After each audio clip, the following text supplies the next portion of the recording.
আসসালামু আলাইকুম এভরিওয়ান, আশা করি সবাই ভালো আছো। তো বন্ধুরা, তোমরা অনেকেই তোমাদের মোবাইল অ্যাপ বিকাশ অ্যাপ দিয়ে কিভাবে তোমরা রিচার্জ করবা, তোমাদের নাম্বারে বা অন্য কারো নাম্বারে কিভাবে রিচার্জ করবা। তো বিকাশ অ্যাপ দিয়ে অনেকেই পারো না। তো তোমাদের রিকোয়েস্টের জন্য আজকের ভিডিও।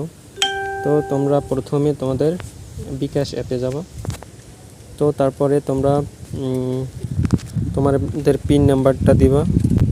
পিন নাম্বারটা দেওয়া হয়ে গেলে এখানে পরবর্তী যে টিকমার্ক আছে এখানে ক্লিক করবা। এখানে ক্লিক করার পর এই যে দেখতে পাচ্ছ তোমার কিন্তু বিকাশ অ্যাপের মধ্যে তারপর তোমরা এখানে ব্যালেন্স দেখবা। আমার এখন আছে 169 টাকা। তো আমি এখান থেকে 20 টাকা রিচার্জ করব। তো তোমরা এখানে দেখতে পাচ্ছ যে সেন্ড মানি, তারপরে কিন্তু মোবাইল রিচার্জ, এখানে তোমরা ক্লিক করবা। মোবাইল রিচার্জের পর এখানে তোমরা নাম্বারটা লিখে দেবা, যে তোমাদের যে নাম্বারটা ওই নাম্বারটা তোমরা লিখে দেবা।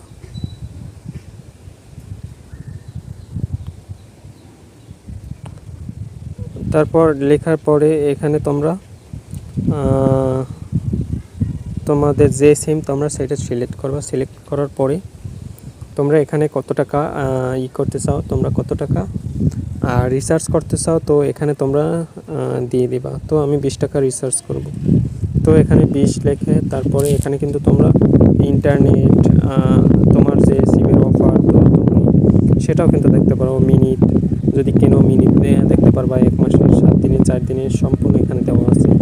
তো কল রেট অফার এখানে কিন্তু সব কিছুই দেওয়া আছে। তো তোমরা যেভাবে যে অফার চাও, তোমাদের যেটা হয়, তোমরা কিন্তু এখান থেকে মোবাইল রিচার্জ করতে পারো। তো আমি এখানে কিন্তু 20 টাকা রিচার্জ করব। তো এখানে আমি 20, তারপর এখানে নেক্সটে ক্লিক করব। নেক্সটে ক্লিক করার পর এখানে কিন্তু পোস্ট আমাদের কিন্তু নাম্বার প্রিপেইড থাকে, পোস্টেড কিন্তু নাম্বার থাকে না, পোস্টপেড নাম্বার হয় না। তো এখানে তারপর তোমরা তোমাদের পিন নাম্বারটা দিয়ে দেবা। তারপর তোমাদের পাসওয়ার্ডটা দেওয়া হয়ে গেলে তারপর তোমরা পিন কনফার্ম করুন, এখানে ক্লিক করবা। এখানে ক্লিক করার পর এখানে কিন্তু আমার 20 টাকা, তারপর থাকবে 149 টাকা। তো এখানে তোমরা তারপর মোবাইল চার্জ করতে ট্যাপ করে ধরে রাখুন, তারপর এখানে ট্যাপ করে ধরে রাখবা। তো এখানে কিন্তু আমার 20 টাকা দেখতে পাচ্ছ যে 20 টাকা চলে গেছে মোবাইলে।